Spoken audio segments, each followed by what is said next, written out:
Hello YouTube! I just wanted to make a quick video about that open concept square looking base that keeps coming up in Clan Wars. My clan seems to come across at least one or two of them every other war. There seem to be some variations to it, but they all more or less have the same idea. There's wizard towers in the corners, crossbows and Teslas in the center, and everything else outside the walls. I'll show you guys a few variations, but the awesome thing about what I'm about to show you is that you can more or less use the same troop combination strategy every time and guarantee yourself 3 stars. So let's take a look.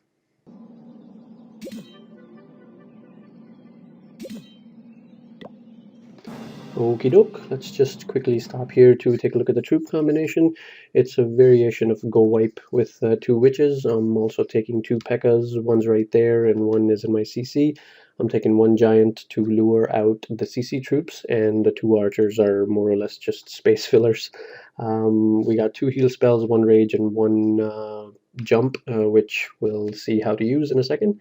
So let's look at the attack. We're going to start with our giant to lure out the castle troops. I think there's a dragon and a loon in there. Yep. Now this is obviously before the Town Hall 11 upgrade because I only have 1 poison spell. Ideally I'd like to take 2 poison spells after the upgrade, which obviously you can, because 2 poison spells stacked together can kill a dragon, but I recorded this before the upgrade, so we only have 1 poison spell, but that's fine. We're going to be able to do just enough damage to the dragon and of course kill the balloon. Okay, the golems are down. Now ideally you'd like to have 2 on each side, so space them apart enough. And then of course that's followed by the standard Go White move of deploying the wizards right behind them. We're going to deploy the queen on the same side as the enemy queen, and the king is on the same side as the enemy king, followed by the 2 P.E.K.K.A.s, 1 on each side, and then the witches, 1 on each side again. Okay, we've used our first heal spell there because the golems were starting to take a significant amount of damage. That's fine, and that's really annoying that one golem got stuck at the bottom trying to go for that crossbow, but that's fine. He's got a couple of wizards there to help him out, even though the wizards are going to take a little bit of time to go through those walls, but the golem should keep that crossbow distracted enough for the wizards to be able to take it out. And then everything else is just getting annihilated on the sides. And we've dropped our second heal spell to help out the golems on the right. We kind of have to be patient with our rage and our jump. We're going to have to hold them until the very end because the rage we're going to need in the center, and we're going to need the jump to get them through that initial set of walls because obviously we didn't bring any wall breakers. But that's fine, we should be able to wait just long enough. And I'm going to wait for the remaining guys to clean up the bottom. You're gonna want to wait until all the troops bunch up near that bottom wall. As soon as they bunch up, we're gonna drop our jump spell so they can all get through. If you have an upgraded jump spell, that's even better. I obviously have a really crappy level 1 jump spell, but that's why I have to wait for every single one of them to bunch up, which they just did. So there goes the jump spell, and we're gonna give them a hand to get through that initial set of walls. The queen's waiting until she takes out the crossbow, but that's fine. There goes our last rage spell to make sure everybody is at full power, and the queen's obviously gonna wait until she destroys the town hall first. That's fine. By the time she did that, everybody else destroyed the wall, and there is your 3-star. Let's take a look at another one. As I said, there are variations to the base, but the idea and the concept of the layout is the same, so we're going to use the same troop combination.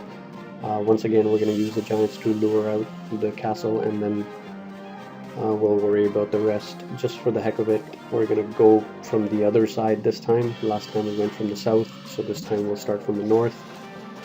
Makes absolutely no difference.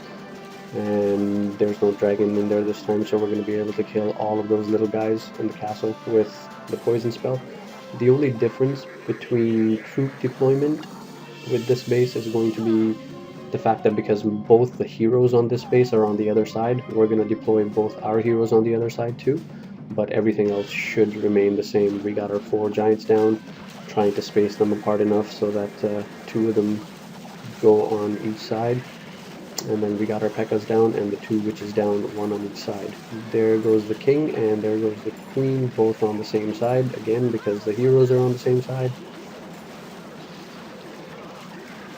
That was a little bit early for the heal spell, but that's fine. Our golem was starting to take just enough damage, so that's no problem. And there goes the second heal spell to protect the golem on the other side.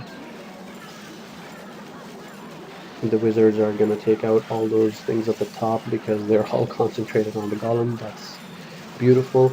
I wasn't really expecting the P.E.K.K.A. and the king to go inside the base like that, but it ended up working out just fine.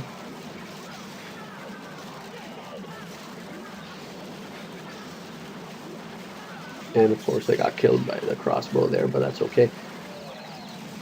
And we're just going to wait for our troops to clear out the bottom there, and as you can see, we once again only have the rage and the jump left, so we're just going to hold on to those two until it's the right time.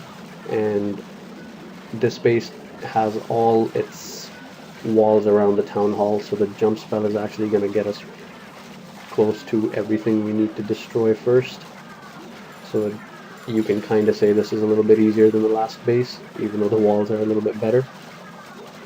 But again, we're going to wait for them to bunch up at the bottom there. And there goes the jump spell.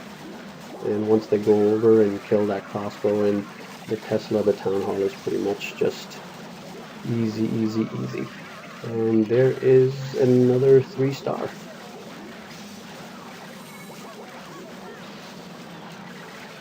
Perfect. Let's look at just one last one.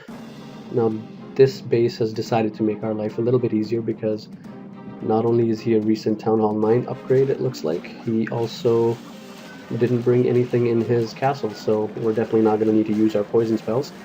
I decided to not even bring a giant and just one extra wizard and one extra archer.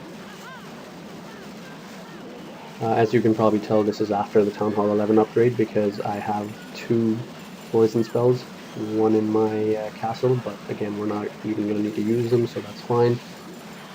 The golems are not doing what they're supposed to do because 3 of them went on one side and only 1 of them on the other side, so we're going to give it a heal spell just to keep him going for as long as possible.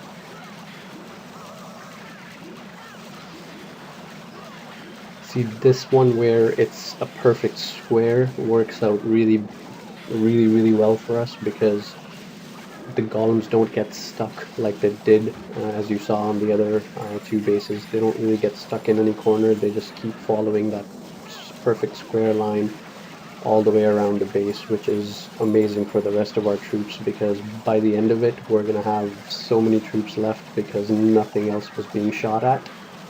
And as you can see at the bottom there, we have only we more or less have everything left over because everything was shooting at the golems the whole time.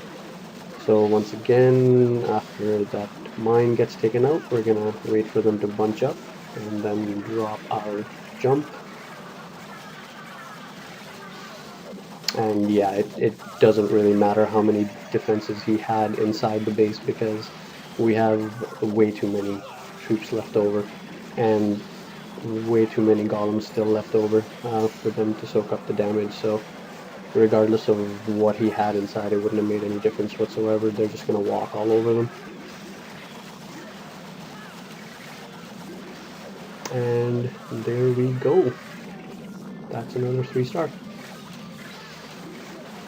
Hopefully this gives you an idea of how to beat this thing, and yeah, go and get those easy 3 stars.